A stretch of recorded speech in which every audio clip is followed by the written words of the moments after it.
இந்த பெட்டெல்லாம் வைக்கிற மாதிரியான ஒரு கடை இருக்கும் போல. அங்க எல்லாரும் பெட்டெல்லாம் வாங்கிட்டு போயிட்டு இருப்பாங்களா. அங்க வந்து நம்ம ஹீரோவும் தல வேகமா போற மாதிரியான ஒரு பெட் எனக்கு ஒண்ணு வேணும். அது மட்டும் இல்லாம இங்க இருக்கிற ஒரு பெரிய கிளானோட ஆள் தான் நானு. அதனால அவன் கடையில ஒரு சின்ன மெம்பர்ஷிப் மாதிரி போட்டுக்கலாம்னு சொல்லும்போது அந்த கடைக்காரனா ஓகே ஓகே டீல் தான். பட் இருந்தாலும் உங்க கிளானை சேர்ந்த ஏதாவது கோட் வேர்டு இல்ல பாஸ் கோடு அந்த மாதிரி அது இருக்கான்னு கேட்க அந்த மாதிரியா இருக்கே அப்படின்ட்டு ஜிங்கலாலா ஹூ ஹூ அப்படின்னு ஒரு டான்ஸ் ஆடிட்டு இருப்பானா. அதை பார்த்து ஆல்மோஸ்ட் இந்த கடையில இருக்கிறீங்களா சிரிச்சிருவாங்க. இருந்தாலும் அந்த கடைக்காரனும் அப்படி ஏதோ ஒண்ணு இருக்கா என்னன்னு சொல்லி ஒரு நோட் புக் மாதிரி வச்சிருந்திருப்பான். அதுல தேடிட்டே இருந்தவன் இருக்கு பட் அன்பார்ச்சுனேட்லி தலைவா உன்னோட கிளான் இந்த மெம்பர்ஷிப்ல இருந்தே கம்ப்ளீட்டா ரிமூவ் பண்ணிருக்காங்கன்னு சொல்லும் போது இதை கேட்டு ஹீரோக்கு சமஷாக்கு. கட் பண்ண அடுத்த சீன்ல நம்ம ஹீரோ ஒரு பண்ணைக்குட்டியை வாங்கிட்டு வேகமா போயிட்டு இருப்பானா. அந்த கடைக்காரர் சொன்னதுதான் யோசிப்பான். என்னன்னா நம்ம ஹீரோவோட கிளான் பி கிரேட்ல இருந்துச்சுதான். ஏ கிரேட் போறக்கான ஒரு சின்ன ஒரு காம்படிஷன் மாதிரி நடந்த இடத்துல ஹீரோ இறந்து போயிட்டான்ல.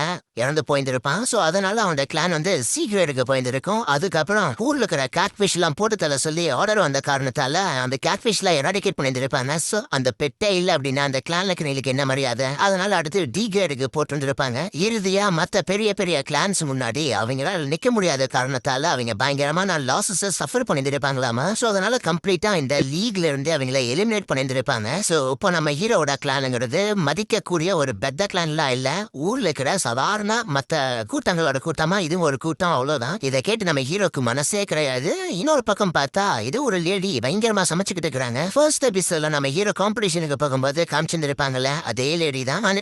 டுவானுமே இருப்பானா. அவன் அவங்கள பார்த்து நம்ம கிளான் என்ன நிலைமையில இருக்குன்னு உனக்கு தெரியுமா, இப்ப எதுக்கு தேவையில்லாம இந்த அளவுக்கு நல்ல நல்ல சாப்பாடு எதுக்கு இத்தனை சமைச்சு வச்சிருக்கேன்னு கேட்க, சரிப்பா அதை பத்தி எல்லாம் யோசிக்கல, எனக்கு ஏதோ ஒரு முக்கியமான நபர் வர மாதிரி ஒரு உள்ளுணர்வு சொல்லுதும்பாலா. அதுவே ஹீரோ இந்த அடிப்பட்ட இந்த ஸ்பிரிச்சுவல் பட்டெல்லாம் இருக்குதுல்ல, இதெல்லாம் குணப்படுத்துற மாதிரியான ஒரு ஹாஸ்பிட்டல் இருக்குமா. அங்க போயிட்டு அங்க இருக்கிற ஒரு நர்ஸ் கிட்ட இந்த மாதிரி இந்தாங்க என் பிட்டு 2 பேரை பாத்துக்கங்கன்னு சொல்லி ஒப்படைச்சிட்டு அந்த மெடிசன் விற்கிற இடத்துல போய் ஓகே இந்த டிஃபென்சிவ் பபிள் ஏதாவது இருக்கான்னு கேட்க அவங்களும் ஒரு ஸ்க்ரால் மாதிரி ஒண்ணு கொடுப்பாங்க. இதுதான் கடைசியா இருக்குன்னு ஹீரோ வாங்கலான்னு போக அப்ப அங்க ஒருத்தன் வந்துட்டு அது கடைசியா இருக்குது அப்படின்னா அது எனக்கு தான் சேர வேண்டியது. கடைக்காரா அது என்ன விலையோ அதோட நான் 3 மடங்கு விலை அதிகமா கொடுத்து கூட வாங்கிக்கிறேன். கூட ஏதோ ஒரு குட்டி குழந்தைய அவன் கட்டி வச்சிருந்திருப்பானா. இவன் அந்த கடைக்காரனுமே சாரி தர நீ அதிகமா கொடுத்தாலுமே முதல்ல இந்த ஆள் தான் வாங்கினா, அதனால இவனுக்கு தான் கொடுக்கணுங்கம்மானா அதிகமா காசு கொடுக்குறேன்னு இந்த தாஸ் நான் சொல்லிக்கிட்டு இருக்கிறேன். அப்பயும் நீ அவனுக்கு தான் கொடுப்பானா. இந்த தாஸுக்கு என்ன மரியாதைன்னு அவன் அவனோட பெட்டை அன்லீஷ் பண்ணும்போது நம்ம ஹீரோவோட முகத்தை பார்த்துட்டு தலை நீ என்ன பண்றன்னு கேட்பான். இப்ப நம்ம ஹீரோ வேற ஒருத்தனோட பாடியில தான் இருக்கிறான். சோ அவனுக்கு தெரிஞ்சவன் அந்த தாஸ் கூட நம்ம ஹீரோவுக்கு வந்து சாப்பிட்டு இருப்பானா.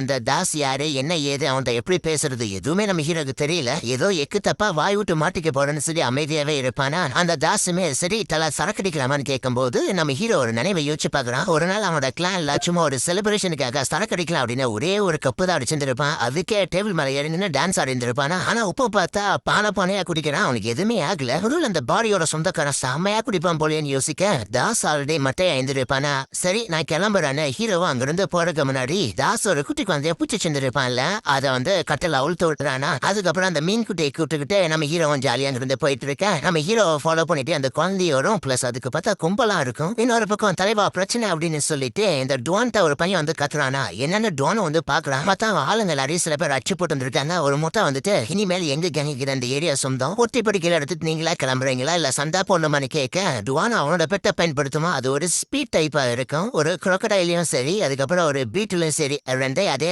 முடிச்சுக்கிட்டேன். அதே முட்டை பசங்களா என்னடா தேவையில்லாம வந்து எங்க ஏரியால வம்பல் திட்டுக்கிறீங்களா, நாங்க எவ்வளவு கெத்துன்னு உங்களுக்கு தெரியாதுல்ல அப்படின்னு அந்த டுவான் பார்த்தா பஞ்சையில பேசிக்கிட்டு இருக்கேன்.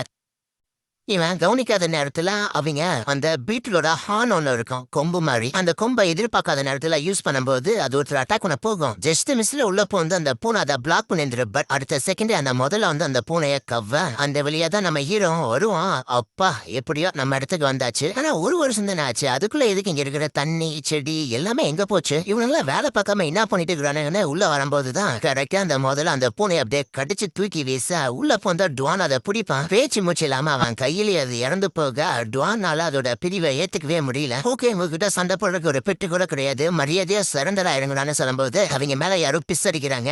நம்ம ஹீரோட பெட்டு தான். நம்ம ஹீரோவும் இது எங்க அந்த அங்கேகளத்தால வந்து வம்பு பண்ணிட்டு இருக்கிறீங்கன்னு சொல்ல அதுல லிங்கு அப்படின்னு ஒரு பொண்ணு இருப்பாள். அவளுக்கு இது மாஸ்டர் பேசுற மாதிரி இருக்கு ஆனா மூஞ்சி வேற மாதிரி இருக்கேன்னு அவ பார்க்கும்போது நம்ம ஹீரோ என்னன்னா அந்த பெரிய முதலையா லைக் அது ஒரு பல்லியாமா அந்த பல்லியை தூக்கி அப்படியே சுடிடுவான். அது ஏதாவது ஒரு ஃப்ளூக்கா இருக்கும். டே வாங்குறான்னு சொல்லி மத்த எல்லாரும் அவனோட பெட்ஸ் சமன் பண்ண ஐயோ நான் பயந்துட்டேன்ட்டு ஹீரோ ஓடி போவானா அவனை பின்னாடியே துரத்திட்டு வந்தா ஹீரோ அப்படியே மதில் மேல ஏறி நின்னுகிட்டு அவனோட ஃபிஷ்ஷை சமன் பண்ணும்போது அதை பார்த்த நல்லா ஷாக் ஆயிடுறானுங்க. அதான் கேட் ஃபிஷ் எல்லாத்தையும் எலிமினேட் பண்ண சொல்லிட்டாங்கல்ல. அப்படி இருக்கும்போது இது எப்படி எங்கிட்ட இருக்குன்னு இது என்கிட்ட இருக்குதுன்னு யாருக்காவது தெரிஞ்சாதனடா தெரிஞ்ச அவங்களையுமே நான் உளுங்க போறேன்னு சொல்ல உங்களை அப்புறம் வந்து பாத்துக்கிறேன்டா அப்படின்னு சொல்லிட்டு அவனுக்கு 3 பேர் ஓடி போயிடுவானுங்க. நம்ம ஹீரோக்கு தேங்க் பண்றதுக்காக அந்த லிங்கு பொண்ணு வருவாளா டக்கு நம்ம ஹீரோவை கட்டி பிடிச்சிட்டு உன்னை பார்த்து எவ்வளவு நாள் ஆச்சுன்னு சொல்லி அவன் ஃபீல் பண்ணும்போது யாரு தலை நீட்டா வெள்ளாம என்ன கட்டி பிடிச்சிட்டு கேட்பாளா ஐயோ உருவம் வேறையோன்னு அவனை பத்தி சொல்ல வந்துடுவான். பட் அப்பதான் ஒருவேளை 1 வருஷத்துக்கு முன்னாடி அன்னைக்கு என் திமிங்கல் அப்படி மாறினதுக்கு யாராவது ஒருத்தங்க காரணமா இருப்பாங்களோ அது யாருன்னு கண்டுபிடிக்கணும்னா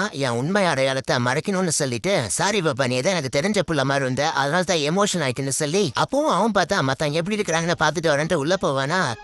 இந்த வார்த்தைகள் இதெல்லாம் ஹீரோ தானே சொல்லுவாங்கன்னா அந்த லிங்குக்கு மறுபடியும் டவுட் வரும். உள்ள இருக்கிற எல்லாருமே அவங்க பெட்ட லூஸ் பண்ணிருப்பாங்க போல. ஈவன் இவர் தான் நமக்கு ஹெல்ப் பண்ணாரோ எல்லாரும் தேங்க் பண்ணுங்க அப்படின்னு அந்த லிங்கு சொன்னாலும் தேங்க் பண்ற மனநிலை எல்லாம் இருக்கிற யாருமே இல்ல. ரொம்ப முக்கியமா அந்த டுவான் இருக்கிறனால அவன்லாம் அந்த பூனை இறந்ததுல பயங்கரமா அழுதுகிட்டு இருப்பான். அந்த பூனைய முதல்ல நம்ம ஹீரோக்காக தான் அந்த டுவான் பிடிச்சிருந்திருப்பான். இருந்தாலும் அந்த பூனைக்கு ஒண்ணுதான் ரொம்ப பிடிச்சிருக்க போல நீயே வளர்த்துன்னு சொல்ல கண்டிப்பா இதை பயங்கர ஸ்ட்ராங்கான ஒரு பெட்டா வளர்த்துவன்னு அவன் ரொம்ப ஆசை காமிச்சிருப்பான். அது மேல அதோட இழப்பை தாங்காதவன் நான் இந்த கிளானை விட்டே போறேன்னு சொல்லுவானா. நம்மளோட ஸ்பிரிச்சுவல் பெட்டே செத்து போச்சு இனி இந்த கிளான்ல இருந்து என்ன பிரயோஜனம்னு போக முதல்ல அந்த டுவான் நம்ம ஹீரோவை மீட் பண்ணிருப்பானா. அப்ப நம்ம ஹீரோ மட்டும் தான் தனியா இருந்திருப்பான். தனியா இருந்துட்டு உன்னையே கிளான் வர சொல்லிக்கிறேன் இங்க பாரு ஒரு போர்டு கூட மாட்டலன்னு அந்த டைம் நான் பயங்கரமா கலாய்க்கு கூட செஞ்சிருப்பான். அப்படி முதல்ல வந்து சேர்ந்தவன் இப்ப இந்த இடத்த விட்டு பிரியறத நம்ம ஹீரோ கண் கூட பார்க்க அவனை போய் ஹீரோ தடுத்து ட்ரை பண்ணாலுமே நம்ம ஹீரோ சொல்றது எதையும் அவன் கேட்கற மாதிரி இல்ல.